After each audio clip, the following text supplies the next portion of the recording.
નમસ્તે વિદ્યાર્થી મિત્રો, આજે આપણે ગુજરાતના જિલ્લાઓ વિશે થોડી માહિતી મેળવીશું. ગુજરાતના જિલ્લાઓ દરેક સ્પર્ધાત્મક પરીક્ષાની દ્રષ્ટિએ ખૂબ જ મહત્ત્વનો અને ખૂબ જ ઉપયોગી ટોપિક છે. ગુજરાતના જિલ્લાઓમાં આજે આપણે જૂનાગઢ જિલ્લા વિશે મહત્ત્વના પ્રશ્નો જોવાના છે, જે પરીક્ષાની દ્રષ્ટિએ ઉપયોગી અને ખૂબ જ મહત્ત્વના પ્રશ્નો રહેશે. તો વિડીયોમાં અંત સુધી બન્યા રહેજો. ચાલો વિદ્યાર્થી મિત્રો શરૂ કરીએ. પ્રશ્ન નંબર 1. એશિયાઈ સિંહોનું ગુજરાતમાં એકમાત્ર નિવાસસ્થાન એટલે સાસણગીર. પ્રશ્ન નંબર 2. માણાવદરથી નવી બંદર સુધીનો દરિયા કિનારો કયા નામથી જાણીતો છે? ઘેડ પ્રદેશ. પ્રશ્ન નંબર 3. ખાંડનું કારખાનું કયા સ્થળે આવેલું છે? કોડીનાર. પ્રશ્ન નંબર 4. લીલી નાગર તરીકે કયો પ્રદેશ જાણીતો છે? ચોરવાડ. પ્રશ્ન નંબર 5. ગીર સોમનાથમાં ગરમ પાણીના 7 કુંડો ક્યાં આવેલા છે? તુલસીશ્યામ. પ્રશ્ન નંબર 6. ગુજરાતમાં શાર્ક ઓઇલ પ્લાન્ટ કયા સ્થળે આવેલું છે? વેરાવળ. પ્રશ્ન નંબર 7. ગીર સોમનાથ જિલ્લામાં સૌથી વધારે કેસર કેરીનું ઉત્પાદન કયા તાલુકામાં થાય છે? તાલાળા. પ્રશ્ન નંબર 8.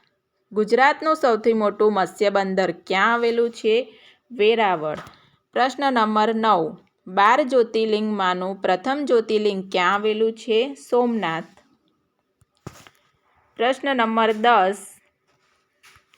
જૂનાગઢમાં આવેલ રૂપાયત સંસ્થા કયા ઉદ્યોગ સાથે સંકળાયેલ છે?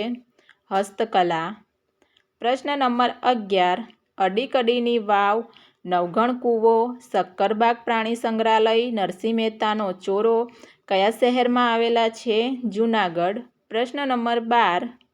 ગુજરાતના કયા જિલ્લામાં national research centre for groundnut આવેલું છે? જૂનાગઢ ખાતે.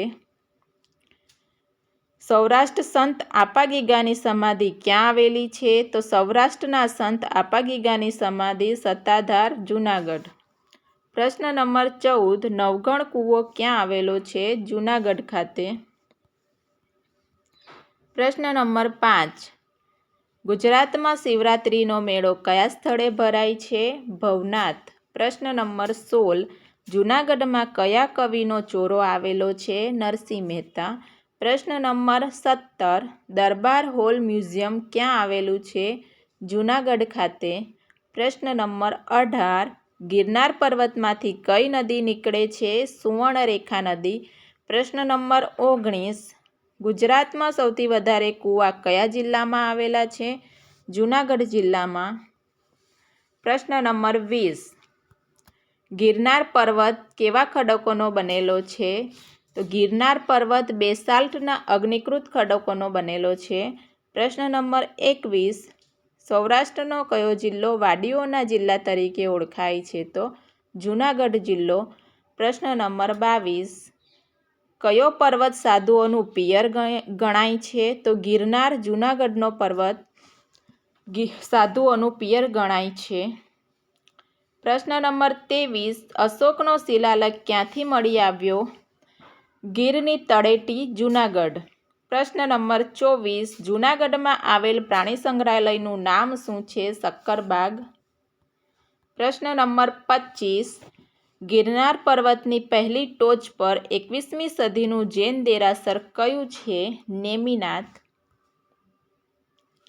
પ્રશ્ન નંબર 26. ભવનાથનો મેળો કઈ નદીના કિનારે ભરાય છે? સુવર્ણરેખા.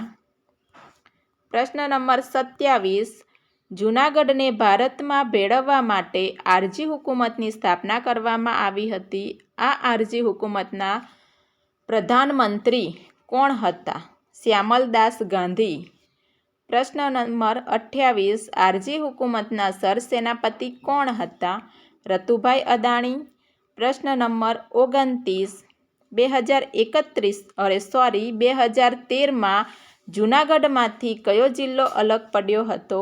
ગીર સોમનાથ. પ્રશ્ન નંબર 30.